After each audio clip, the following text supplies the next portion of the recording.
NEET அறவே கூடாது அப்படின்லாம் பேசியிருக்காரு. இதை பற்றி நம்மளோட மதிப்பீடு அருமையாக பேசியிருக்காரு.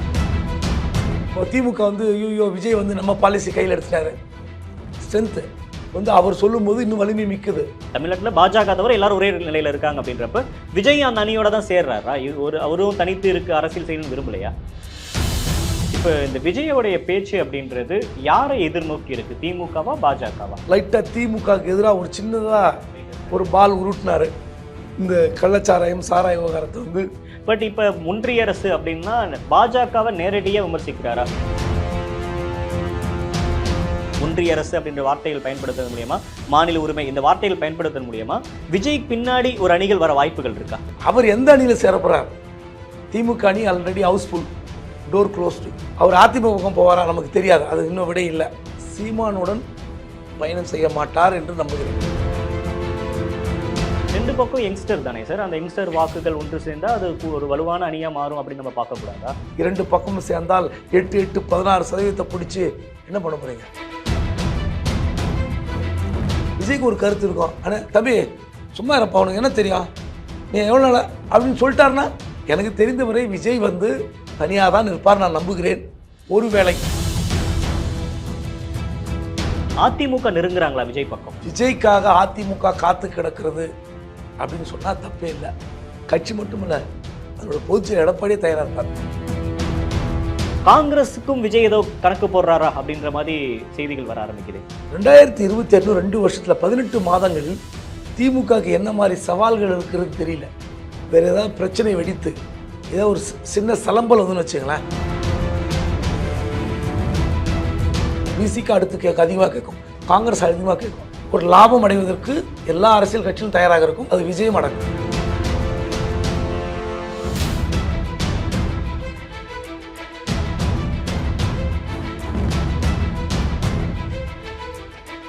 தி டிபேட் நேயர்களுக்கு வணக்கம். இன்றைய சிறப்பு நேர்காணலில் நம்மோடு இணைந்திருக்கிறார் மூத்த பத்திரிகையாளர் குபேந்திரன் அவர்கள். சார் வணக்கம். நடிகர் விஜயோடைய இந்த பேச்சு இன்ன வரைக்கும் அவர் மேடையில் தோன்றி பேசுகிறப்ப எல்லாமே பத்திரிகையாளர்களாகட்டும் இல்லை ஆளுங்கட்சி தரப்பு எதிர்கட்சி தரப்பு எல்லாரும் சொல்கிறது அரசியலே பேச மாட்டீங்க நீங்கள் அப்படின்னு விமர்சனங்களை முன் வச்சுங்க. இன்னைக்கு கடுமையான அரசியலை பேசியிருக்காரு, ஒன்றிய அரசுன்ற வார்த்தையை பயன்படுத்தியிருக்காரு, நீட் அறவே கூடாது அப்படின்லாம் பேசியிருக்காரு. இதை பற்றி நம்மளோட மதிப்பீடு என்ன? தொடக்க காலத்தில் ஒரு ஹீரோ வந்து ஒரு முதல் படம் நடிக்கும் போது இருக்கிற அந்த ஸ்டார்டிங் ஸ்ட்ரக் ட்ரபுள் அந்த மாதிரி தான் நான் பார்க்குறேன். எல்லா நடிகர்களுக்கும் அது இயற்கையாக இருக்கும். முதல் படத்திலே வந்து அப்படியே ஒரு 10% அப்படியே ஒரு பர்ஃபார்மன்ஸ், அந்த ஸ்கோரிங் பண்ணுறதுலாம் வந்து வாய்ப்பு ரொம்ப கம்மி. அதில் வந்து பார்த்திங்கன்னா ஒரு படம் நடிக்கிறது வந்து பல கலவைகள் இருக்கிற ஒரு விஷயங்கள். ஒரு ரொமான்ஸ் பண்ணணும், ஸ்டண்ட் பண்ணணும், ஒரு அழுகிற சீனில் ஸ்கோர் பண்ணணும், அதுக்கப்புறம் ஒரு நெகிழ்ச்சியான தருணத்தை வெளிக்காட்டணும். இப்படி பல விஷயங்களை உள்ளடக்கிய ஒரு படம் வந்து ஒரு 3 மணி நேரம் பார்க்குற படத்துக்கே ரொம்ப மெனக்கட வேண்டியிருக்கும். அரசியல் அப்படிப்பட்டதல்ல, ரொம்ப கஷ்டமான விஷயங்கள். அது எப்படின்னா செகண்ட் பை செகண்டு மாறக்கூடிய ஒரு விஷயம். அந்த விஷயத்தில் விஜய் வந்து எனக்கும் ரொம்ப காலமாக விஜய் மேலே ஒரு வருத்தம் உண்டு. இன்னும் வெளிப்படையாக அவர் வந்து எதையுமே பேச தயங்குகிறான்னு. முதல் முறையாக படிப்படியாக முன்னேறி இருக்கிறார் அரசியல் அப்படின்ற போது இந்த 2வது கட்ட பேச்சு கடந்த ஆண்டு அதெல்லாம் மறந்துடுவோம். அவர் அறிக்கை அரசியலில் வந்து நான் வரப்போகிறேன்னு சொன்ன பிறகு முதல் முறையாக ஒரு 10 நாளைக்கு முன்பு ஒரு பரிசளிப்பு விழா, இது 2வது பரிசளிப்பு விழா. அன்னைக்கு முதல் முறை ஒரு லைட்டாக திமுகவுக்கு எதிராக ஒரு சின்னதாக ஒரு பால் உருட்டினார். இந்த கள்ளச்சாராயம் சாராய விவகாரத்தை வந்து கட்டுப்படுத்த வேண்டிய கடமை மாநில அரசுக்கு இருக்கிறது, அதை அவர்கள் தவற விட்டு விட்டார்கள் என்று பேசி இந்த மேடையை அரசியலாக்க விரும்பவில்லைன்னு சொன்னார். உண்மையிலே அது ஆளுங்கட்சிக்கு எதிரான ஒரு ஸ்டேட்மெண்ட். அது கூட வந்து வேகம் பார்த்திங்கன்னா அந்த வேகம் ஒரு 30-40% கூட இல்லை. ஆனால் இந்த விஷயம் நீட் விவகாரம் என்பது உண்மையிலே கைத்தட்டி வரவேற்க வேண்டிய ஒரு விஷயம். அருமையாக பேசியிருக்கார், ரொம்ப தெளிவான பார்வை, ஒரு நேர்மையான சிந்தனையோடு பேசியிருக்கிறார். அதாவது தமிழ்நாட்டு மக்கள் என்ன விரும்புகிறார்கள், இன்றைக்கி வந்து நீட் தேர்வில் வந்து அதிகமாக மார்க் எடுத்துருக்கலாம், 3 சென்டம் எடுத்துருக்கலாம், அது முக்கியமல்ல. தேர்வுன்னு வந்தால் போட்டின்னு வந்தால் தமிழ்நாடு ஸ்டூடெண்ட்ஸ் ஜெயிக்கிறது வேறு. ஆனால் 12ஆம் கிளாஸ் வரை படித்த அந்த பாடம், அல்லது அந்த மதிப்பெண் எல்லாம் குப்பை தொட்டில் போட்டுருங்க. வேற ஒரு எக்ஸாம் எழுதி அதில் நீ மார்க் வாங்கியிருந்தா நீ மெடிக்கல் போகலான்னு சொல்கிற அந்த மோசடியான திட்டம் இருக்குல்ல, அது கேவலமான திட்டம். அதாவது 720 முதல் மதிப்பெண் 720, 118 அதுக்கும் எலிஜிபிள். நீ lowest mark eligible for medical 118 ஒவ்வொரு வருஷம் மாறும். 118 ஆகும், 119 ஆகும், 120 ஆகும், 113 கூட வந்திருக்குது இந்த 7 வருஷத்தில். ஆனால் அப்போது 720, 620, 520, 420 இப்படி பல நிலைகள் கடந்து 118 எடுக்கிற கடைசி மாப்பப் ரவுண்டுன்னு ஒரு பேர். சீட் வேக்கன்சி, மேனேஜ்மெண்ட் கோட்டாவில் வேக்கன்சியாக இருந்தால், பணம் இருந்தால் அந்த மதிப்பெண்ணுக்கு மெடிக்கல் சீட் கிடைத்துவிடும். இந்த மோசடியான திட்டத்தை முதலிலே எதிர்க்க வேண்டும் என்ற எண்ணம் அவர் விஜய்க்கு வந்திருக்கிறது. அதனுடைய வெளிப்பாடு தான். இப்போ லாஸ்ட் டைம் பேசுகிறப்ப திமுக மீது ஒரு அந்த வேகம், நீங்கள் வேகத்தை சொல்லியிருந்தீங்க, அதில் கொஞ்சம் ஸ்லோ இருந்துச்சு. பட் இப்போ ஒன்றிய அரசு அப்படின்னா பாஜகவை நேரடியாக விமர்சிக்கிறாரா? திமுக விமர்சிக்கிற அளவுக்கு இல்லைனாலும் இங்கே பாஜகவை நோக்கி நேரடியாக ரொம்ப காட்டமான விமர்சனத்தை முன்வைக்கிறாங்க, நம்ம பார்க்கலாமா? அதை இல்லை, மத்திய அரசை எதிர்க்கிறார், ஒன்றிய அரசை எதிர்க்கிறார், மோடி அரசை எதிர்க்கிறார், இப்படி எப்படி வேணா வச்சுங்க, இந்த அளவுகள் இப்படி வச்சுங்க, இப்படி வச்சு கிராஃப் எப்படின்னா எடுத்துங்க. ஆனால் இந்த கல்வி திட்டத்தை எதிர்க்கிறார் அப்படின்னும் போது நிச்சயமாக அது எந்த அரசாக இருக்கட்டும், அங்கே மத்தியில் காங்கிரஸ் அரசாக கூட இருக்கட்டும், ஒருவேளை மோடி அரசு தோற்று போய் காங்கிரஸ் அரசு வந்து உட்காந்து நீட்டை நாங்கள் செயல்படுத்துவோம் என்று சொல்லியிருந்தால் கூட விஜய் இப்படித்தான் பேசியிருப்பார் என்றால் உண்மையிலே வரவேற்க வேண்டிய விஷயம். அதில் ஒரு 2-3 விஷயம் சொல்லியிருப்பார். மத்திய அரசு வந்து கல்வி பட்டியலை வந்து மாநில அரசு கொடுக்கணும்னு சொல்லியிருப்பார். அப்படி முடியலன்னா ஒரு சிறப்பு பொதுப்பட்டியல் சொல்கிறார். சிறப்பு பொதுப்பட்டியலாம் சொல்லவே கூடாது. ஒவ்வொரு மாநிலத்திற்கு ஒரு கல்வி என்பது முக்கியம். அந்த கல்விக் கொள்கையை மாநில அரசு தான் வகுக்க வேண்டும். அந்த அடிப்படையில் மத்திய அரசு கன்கரண்ட் லிஸ்ட் தூக்கி போட்டுட்டு மாநிலத்துக்கு கொடுக்கணும்னு அடுத்த முறை வலியுறுத்த வேண்டும் என்று உங்கள் வாயிலாக விஜய்க்கு நான் வலியுறுத்துகிறேன். இப்போ விஜய்க்கான நேரடி அட்வைஸே ஸ்டார்ட் ஆயிருச்சா? ஆமாம், வேறு வழி இல்லை. ஏன்னா இது வந்து இந்த கோரிக்கை வந்து வலுப்பெறுகிறது. முதல் நாங்கள் பாருங்கள், நீட்டுக்கு எதிர்ப்பு தமிழ்நாடு மட்டும்தான் அப்படின்ற ஒரு பார்வை இருந்தது. எல்லா ஸ்டேட்டும் அக்செப்ட் பண்ணிட்டாங்க, இன்க்ளூடிங் கேரளா. நீங்கள் சவுத்தில் கேரளா வந்து ஒரு ஸ்கீம் எதிர்க்கிறதுக்கு ஒரு ரொம்ப ஃபைட் பண்ணுவாங்க லெஃப்ட் பீப்புள். ஆனால் எல்லாரும் ஏற்றுக்கொண்டார்கள். காரணம் வந்து இந்திய அளவில் ஒரு பொதுத் தேர்வு நடந்தால் நல்லது, தப்பு கிடையாது. ஆனால் இந்த விவகாரத்தில் நடக்கிற மோசடிகள், அப்போ 7 வருஷமாக ஆல் இண்டியா கோட்டா என்ற பெயரில் தமிழ்நாடு மருத்துவக் கல்லூரியில் நீங்கள் எப்படி சீட் வாங்கியிருப்பீங்க? அந்த 7 வருஷ ஸ்டூடெண்ட்ஸ் எடுத்து நீங்கள் ஸ்க்ரீன் பண்ணி பாருங்கள், மொத்த பேர் ஃப்ராடாக இருப்பான். இப்போ இந்த விஜயோடைய பேச்சு அப்படின்றது யாரை எதிர்நோக்கி இருக்கு? திமுகவா பாஜகவா? அதாவது திமுக எதிர்நோக்கி என்பது வந்து மாநில அரசில் நடக்கிற குளறுபடிகள், சீர்கேடுகள், இங்கே இருக்கிற அதர் இஷ்யூஸ், அது தனி. திமுக எதிர்க்கிறார் அப்படின்னா இப்போ கள்ளச்சாராய விவகாரத்தில், விஷச்சாராய விவகாரத்தில் ஒரு தமிழக அரசினுடைய நிர்வாக சீர்கேடு அப்படின்னு விமர்சிக்கிறார் என்றால் அது திமுக எதிர்ப்பு, தவறு கிடையாது. அந்த மாதிரி திமுக பல்வேறு விஷயங்களே அவர் வந்து பட்டியலிட்டு பேசினார்னா நம்ம சொல்லலாம். இன்னும் அந்த மாதிரி பட்டியல் எதுவும் போடல. ஒரே ஒரு விஷயம், கள்ளச்சாராய விவகாரத்தை தொட்டிருக்கார். ஆனால் இது அப்படி இல்லை, நீட் அப்படி அல்ல. ஒவ்வொரு ஆண்டுதோறும் பல மாணவருடைய கனவை சிதைக்கிற விஷயம். இது வந்து சாதாரண விஷயம் இல்லை. நீங்கள் சாராய விவகாரத்தில் தெரிஞ்சே போய் குடிக்கிறான், அதாவது போய் வந்து ஒவ்வொருத்தரையும் போய் தடுக்கிறதுக்கு அரசாங்கத்துக்கு சக்தி இருக்கா இல்லையான்றது வேறு விவாதம். ஆனால் இந்த சாராயம் குடித்தால் நன்மையா தீமையா என்பது ஒருத்தர் குடிக்கணும்னு தெரியாதா? நீங்கள் அதை போய் நீங்கள் விமர்சிக்கிறதெல்லாம் அப்பாற்பட்டது. நிர்வாக சீர்கேடு, போலீஸ் ஃபெயிலியர் எல்லாம் வேறு. ஆனால் ஆண்டுதோறும் எத்தனை மாணவர்கள் வந்து இதனால் பாதிக்கப்படுறாங்க? 190க்கு மேற்பட்டு அந்த கட் ஆஃப் மார்க் எடுத்துட்டு நீட்டில் மார்க் வரலன்னா எத்தனை மாணவர்களுடைய கனவு சேர்ந்து போயிடும். நீங்கள் டாக்டர் படிக்கணும்னு ஆசைப்பட்டு 192, 193 கட் ஆஃப் எடுத்துட்டு நீட்டில் கிடைக்காம இன்ஜினியரிங், வெட்னரி காலேஜ் இல்லைன்னா வேறு அக்ரி காலேஜ் போகிற ஸ்டூடெண்ட்ஸ் நிலைமை யோசித்து பாருங்க. இந்த மேடையில் பேசுகிறோன்னு நிறுத்தக்கூடாதுன்றீங்க. இந்தியா முழுமைக்கும் இப்போ நீட்டுக்கு எதிரான பிரச்சனை வெடித்து கொண்டிருக்கிறது. நம்ம தமிழ்நாடு போராடல, மகாராஷ்டிரா போராடுறான், பீகார்காரன் போராடுறான், தெலுங்கானா போராடுறான், ஆந்திரா போராடுறான், டெல்லியில் போராடுறாங்க. அப்போது யோசித்து பாருங்கள், ஒட்டுமொத்த இந்தியாவும் நீட்டுக்கு எதிர்ப்பாக இருக்கிறது. நீங்கள் நீட்டில் வந்து முதல்ல இளநிலை தேர்வில் குளறுபடி, முதுநிலை தேர்வு பிஜி எக்ஸாம் வந்து ஒரு ஜஸ்ட் 11 ஹவர்ஸ் முன்னாடி கேன்சல் பண்ணுறாங்க. நெட்டு தேர்வு ரத்து. எந்த தேர்வையும் மத்தியினுடைய தேர்வாணை முறை சரியாக நடத்தவில்லை. யூபிஎஸ்லேயே குளறுபடிங்கிறாங்க. அதாவது விஜயும் குறிப்பிடுறாரு, மேல் நீட்டுன்றது மக்கள் கிட்ட இருக்கக்கூடிய நம்பிக்கை போயிடுச்சு அப்படின்றது ரொம்ப வலுவாக பதிவு செய்யறாரு. சரி, இப்போ இந்த விவகாரத்தை நம்ம விஜயோடைய பேச்சை வந்து இங்க இருக்கக்கூடிய மாநில உரிமை அப்படின்றத பேசுறாரு, கல்வியை வந்து மாநில பட்டியலில் கொண்டு வரணும் பேசுறாரு. அப்படின்றப்ப இங்க என்ன அரசியல் ஈடுபடும், இங்க மக்களுக்கான அரசியல் என்ன அப்படின்றத விஜய் ஓரளவுக்கு சென்ஸ் பண்ணிட்டாரு அப்படின்னு நம்ம எடுத்துக்கலாமா? நிச்சயமா. ஏன்னா 2 விஷயம் தான் முக்கியமான விஷயம். கல்வி and சுகாதாரம். இந்த அடிப்படை உரிமையில் ரொம்ப மூலாதாரமாக இருப்பது கல்வி. நீங்கள் கல்வி வந்து எல்லாமே இலவசம், +2 வரைக்கும் இலவசம். யாரும் ஒன்றும் அதை வந்து நீங்கள் புது ஸ்கீம் எல்லாம் அவர் கொண்டு வந்துட முடியாது. ஆனால் படித்த மாணவர்களுக்கு இருக்கிற பிரச்சனைகளை ஃபேஸ் பண்ணுறதுக்குல எல்லா எக்ஸாம் சென்டர்ஸில் எல்லா தவறுகளும் நடக்கலாம், சின்ன சின்ன தவறுகள் நடக்கலாம். ஆனால் இந்த மாதிரியான விவகாரத்தில் ஒரு ஒட்டு மொத்தமாக இந்தியா முழுவதும் முறைகேடு என்பது, நீங்கள் ஏதோ ஒரு சென்டரில் பிட்டு அடிக்க விட்டாங்க, இல்லை ஒரு பையனை மட்டும் தனியாக எழுத வச்சாங்கன்றதெல்லாம் அங்குன்றும் இங்குன்றமாக நடப்பது. ஆனால் வினாத்தாள்களை நீங்கள் முன்கூட்டியே வந்து கசிய விட்டு அதில் வந்து பல கோடி ரூபாய் கைப்பற்றப்பட்டிருக்கிறது என்பதெல்லாம் இன்றைக்கி தான் வெளியே வருது. அதுவும் இப்போது ஒரு கருணை மார்க் கொடுத்தது, கருணை மார்க் கொடுப்பாங்கன்னே உலகத்தில் தெரியாது. அந்த கருணை மார்க் வந்து கருணையே இல்லாமல் நடத்தப்படுகிற ஒரு தேர்வில் கருணை மார்க் எப்படி?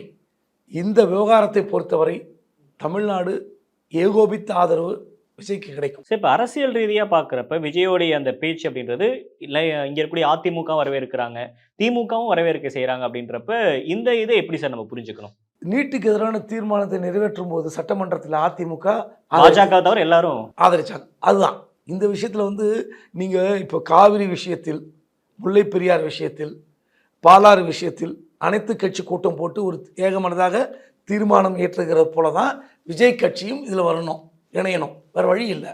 இது வந்து இப்போ திமுக வந்து ஐயோ விஜய் வந்து நம்ம பாலிசி கையில் எடுத்துட்டாரு, ஸ்ட்ரென்த்து வந்து அவர் சொல்லும்போது இன்னும் வலிமை மிக்குது.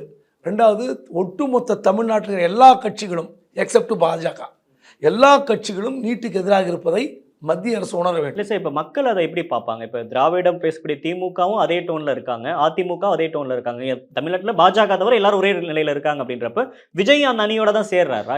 அவரும் தனித்து இருக்கு அரசியல் செய்யணும்னு விரும்பலையா? இல்லை, இதில் தனித்து தான் சொல்கிறேன், நம்ம ஜீவாதார உரிமைகள் இருக்குல்ல, அதில் தனித்து அரசியல் பண்ணவே முடியாது. இப்போ காவிரி விஷயத்தில் விஜய் வந்து புது கோணத்தில் என்ன தீர்வு எடுத்துட முடியும்? முல்லை பெரியாரில் அவர் என்ன தீர்வு சொல்லிட முடியும் சொல்லுங்கள்? பாலாறு விஷயத்தில் என்ன சொல்ல முடியும்? தமிழ்நாடு மக்கள் என்ன நினைக்கிறாங்கன்றதான் பொதுவான விஷயம். அந்த பொதுவான விஷயத்தை எல்லா கட்சிகளும் பிரதிபலிக்கும். அதில் விஜய் ஒன்றும் விதிவிலக்கு இல்லைங்கிறேன். ஸோ அது வந்து வேறு வழியெல்லாம் அவர் இணைந்தாக வேண்டும். இந்த பொது அதாவது நீரோட்டம்னு ஒன்று இருக்குல்ல, அது எதிர்நீச்சல் போடுறது வேற. நிர்வாக சீர்கேடு, ஊழல், இது 2 தான் முக்கியம். மற்ற எல்லா விஷயத்திலும் ஒரே கொள்கை தான். அதிமுக ஆகட்டும், திமுக ஆகட்டும், எல்லா கட்சிகளும் வேற இதில் வந்து வேற ஸ்டெப் எடுத்து வைக்கவே முடியாது. சரி, இந்த கொள்கையை அறிவிச்சது மூலியமா தான் எந்த நிலைப்பாட்டில் இருக்க போறேன், ஒன்றிய அரசு அப்படின்ற வார்த்தைகள் பயன்படுத்துறது மூலியமா, மாநில உரிமை இந்த வார்த்தைகள் பயன்படுத்துறது மூலியமா விஜய் பின்னாடி ஒரு அணிகள் வர வாய்ப்புகள் இருக்கா? இது ரொம்ப முன்கூட்டியே பேசுற அப்படின்னு நினைக்கலாம், பட் இருந்தாலும் இந்த ஒரு பெர்செப்ஷன் இப்பயே உருவாக வாய்ப்பு இருக்கா? இல்லை, விஜய் பின்னாடி அணிகள் என்பது வந்து ரொம்ப டூ ஏர்லி. அவர் வந்து இப்போதான் கட்சியை தொடங்கியிருக்கிறார். அவர் எந்த அணியில் சேரப்படுறார்? திமுக அணி ஆல்ரெடி ஹவுஸ்ஃபுல், டோர் க்ளோஸ்டு. புதிய கட்சி உள்ள ஒரு ஏதாவது ஒரு கட்சி வெளியே போனால் தான் இன்னொரு கட்சி அங்கே ஸ்கோப் இருக்கும். 2வது, விஜய் மாதிரி ஒரு தமிழ்நாடு ஃபுல்லாக பரவி கிடக்கிற ஒரு கிளைக்கழகம் போய் தான் அடக்கி கொள்ள மாட்டார், முடியாது. ஸோ அதனால் அவர் அதிமுக பக்கம் போவாரா நமக்கு தெரியாது, அது இன்னும் விட இல்லை. ஆனால் விஜய் வந்து இந்த முதல் முறையாக எனக்கு தெரிந்து சீமானுடன் பயணம் செய்ய மாட்டார் என்று நம்புகிறேன். எப்படி சார் இதான் 2 பேரும் அவ்வளோ இணக்கமாக வாழ்த்துக்களை தெரிவிச்சுக்கிறாங்க? அதெல்லாம் கரெக்டு. முதல் முறையாகவே அவர் கூட்டணிக்கு போனால், அதுவும் சீமானுடன் போனால் அது எப்படி இருக்குன்னு எனக்கு தெரியல. 2 பக்கம் யங்ஸ்டர் தானே சார், அந்த யங்ஸ்டர் வாக்குகள் ஒன்று சேர்ந்தா அது ஒரு வலுவான அணியாக மாறும் அப்படின்னு நம்ம பார்க்கக்கூடாதா? நீங்கள் அப்படி நம்புறீங்க, சீமான் அப்படி நம்புறார்.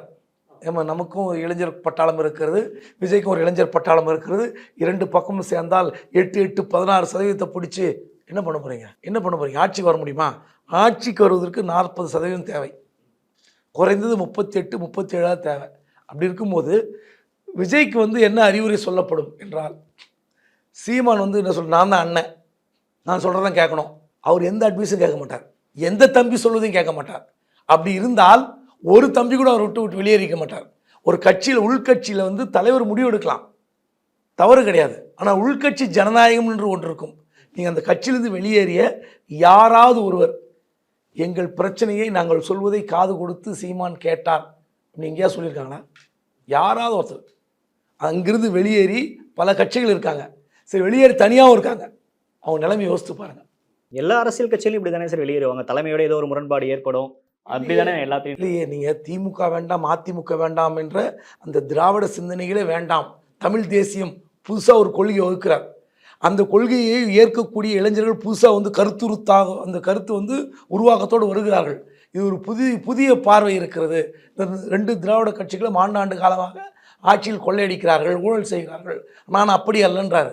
ஆனால் அங்கே 5 வருஷமாக இருந்தவர்கள் என்ன சொல்லிவிட்டு வருகிறார்கள், இவரும் ஒன்றும் விதிவிலக்கல்ல, ஊழல் குடும்பத்தை கொண்டு வராரு, ஒய்ஃபோட தம்பியை நிற்க வைக்கிறாரு, ஒய்ஃபையும் கொண்டு வராரு. அப்போ குடும்ப அரசியல் எதிர்ப்பது பொய், ஊழல் எதிர்ப்பது பொய். அப்படி இருக்கும்போது ரெண்டாவது எதுக்கும் கட்டுப்பட மாட்டார், தான் எடுத்தது தான் முடிவு. நான் சொல்கிறது கேளு, அவர் ஆடியோலாம் கேள்வி பார்த்துக்கிறீங்களா? நான் சொல்கிறது கேளு, நீ யாருன்னு சொல்கிறதெல்லாம் கேட்க மாட்டேன், நான் சொல்கிறது செய். இப்போ விஜய்க்கு வந்து ஆரம்ப கட்டத்தில் ஒரு இலகுவான தன்மை இருக்காதுல்ல, பயமாக இருக்கும்ல. விஜய்க்கு ஒரு கருத்து இருக்கும், ஆனால் தம்பி சும்மா இருப்பா, உனக்கு என்ன தெரியும், நீ எவ்வளோ நாள் அப்படின்னு சொல்லிட்டாருன்னா அந்த நிமிஷத்தில் விஜய் ஒடிஞ்சு போயிடுவார்ல. விஜய் ரசிகர்கள் ஏற்றுக்க மாட்டாங்களே. ரசிகர்கள் விட்டுருங்க, இன்டோர் மீட்டிங் நடக்கிறதுல வெளியே தெரியாதுங்க. நீங்கள் அரசியல் தலைவர்கிட்ட கட்சி நிர்வாகிகள் தொண்டர்கள்லாம் திட்டு வாங்குறதும் சகஜமாக இருப்பதும் தவறே கிடையாது. ஆனால் உங்களுக்கென்று ஒரு சில சிந்தனைகள் இருக்குல்ல, அதை நீங்கள் கேட்கக்கூட மறுத்தீர்கள் என்றால், சீமானுக்கு தான் வந்து இந்த வாய்ப்பை தவற விட்டால் கஷ்டம், கூட்டணிக்கு போனால் அவருக்கும் கஷ்டம். அதனால் எனக்கு தெரிந்தவரை விஜய் வந்து தனியாக தான் இருப்பார், நான் நம்புகிறேன். ஒருவேளை மாறக்கூடிய வாய்ப்பு இருந்தால். அதிமுக ஒரு விதமான நெருக்கம் காட்டுறாங்களே சார், அதை எப்படி புரிஞ்சுக்கிறோம்? செல்லூர் ராஜு நிமிஷத்துக்கு ஒரு ராகுல் காந்தியும் இது பண்றாரு, இங்க விஜயும் ஆதரிக்கிறாரு. அதிமுக நெருங்குறாங்களா விஜய் பக்கம்? விஜய்க்காக அதிமுக காத்து கிடக்கிறது அப்படின்னு சொன்னால் தப்பே இல்லை, நிச்சயமாக காத்து கிடப்பாங்க. ஏன்னா முதல் முறையாக எடப்பாடி அவர்கள் பாஜக கூட்டணி விட்டு வெளியே வந்தார். வந்துட்டு ஒரு மைனாரிட்டி ஓட்டு 12-13%லேருந்து ஒரு 4% நமக்கு கிடைக்கணும் வந்தார்ல, அது வரல. முதல் முறை எஸ்டிபிஐ கட்சியோடு இருந்தும் வரல. ஸோ அவர் 20.17 தான் சிக்கிட்டார். ஸோ 24 என்பது இயற்கையாகவே இருக்கக்கூடிய ஒரு வாக்கு வங்கி அதிமுகவுக்கு. இயற்கையான வாக்கு வங்கி இல்லாமல் போச்சு. சரி, இந்த டிஎம்கே அலைன்ஸுக்கு போய் மைனாரிட்டி ஓட் பேங்க் விடுதலை, அதில் ஒரு 4% ஷேர் ஆகும்னு பார்த்தார், அதுவும் வரல. அப்படி இருக்கும்போது விஜய் வரணும்னு விரும்புகிறது அதிமுக கட்சி மட்டும் இல்லை, அதோட பொதுச்செயலர் எடப்பாடியே தயாராக இருப்பார். ஒரு வாய்ப்பு கிடைத்தால் விஜய்க்காக அவர் கூட பாராட்டி பேசுவார், சந்தித்து பேசுவார், இதெல்லாம் நடக்கும். ஏன்னா சீமான் வந்து வருவாரா வரலையான்னு நமக்கு தெரியாது. ஆனால் சீமானுடன் அதிமுக கூட்டணி வைப்பது உறுதியாகிவிட்டது கிட்டத்தட்ட. ஏன்னா கள்ளச்சாராய விவகாரத்திற்காக சென்னையில் நடந்த உண்ணாவிரத போராட்டத்துக்கு அவங்க வந்துட்டாங்க.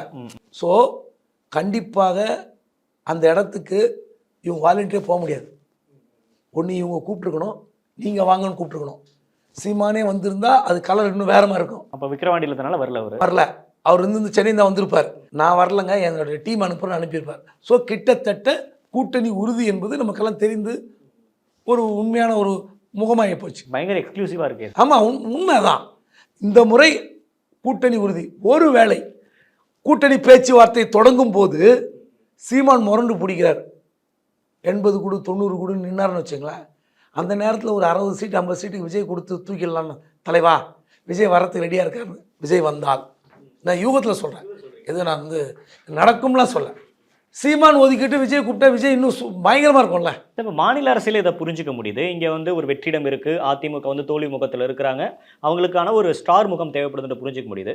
ஆனால் காங்கிரஸ் எல்ஓபிஆர் எதிர்க்கட்சி தலைவர் ராகுல் காந்தி தேர்ந்தெடுக்கப்பட்டதுக்கு விஜய் ஆதரவு தெரிவித்ததும் வாழ்த்து தெரிவித்ததும் உடனடியாக ராகுல் காந்தி அதுக்கு பதில் கொடுத்ததுமே காங்கிரஸுக்கும் விஜய் ஏதோ கணக்கு போடுறாரா அப்படின்ற மாதிரி செய்திகள் வர ஆரம்பிக்குது. இது அரசியலில் வந்து ஒரு முயற்சி என்பது தவறே கிடையாது, எப்படி ஒன்றா இருக்கலாம். ராகுல் காந்தி இவர் வாழ்த்து தெரிவித்தார்,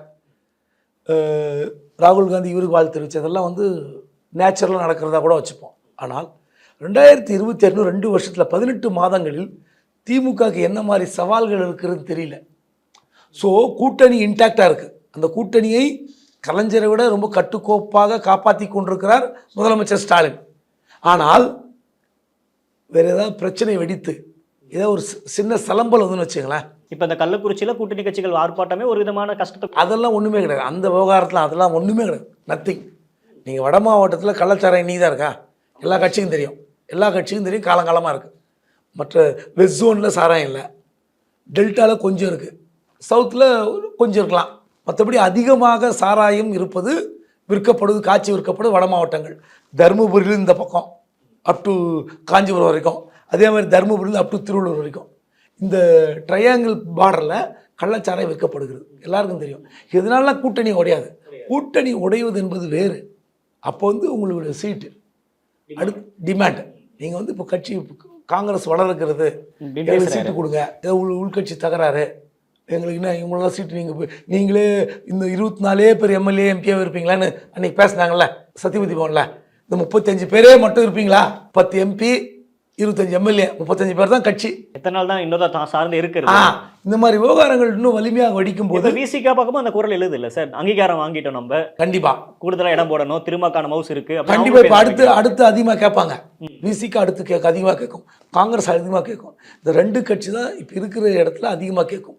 மற்ற கம்யூனிஸ்ட் கேட்க மாட்டாங்க, நியாயமாகவும் இருக்காது கேட்குறது. ஆமாம். அதனால கண்டிப்பாக ஏதாவது ஒரு பிளவு வந்தால் ஒரு லாபம் அடைவதற்கு எல்லா அரசியல் கட்சியும் தயாராக இருக்கும். அது விஜயம் அடக்கும். அது ஷிஃப்ட் வந்து மொமெண்டம் ஆகணுன்றீங்க, இந்த பக்கம் ஷிஃப்ட் ஆகணும் அப்படின்றீங்க. சரி, இப்போ இந்த விஷயம் தொடர்ந்து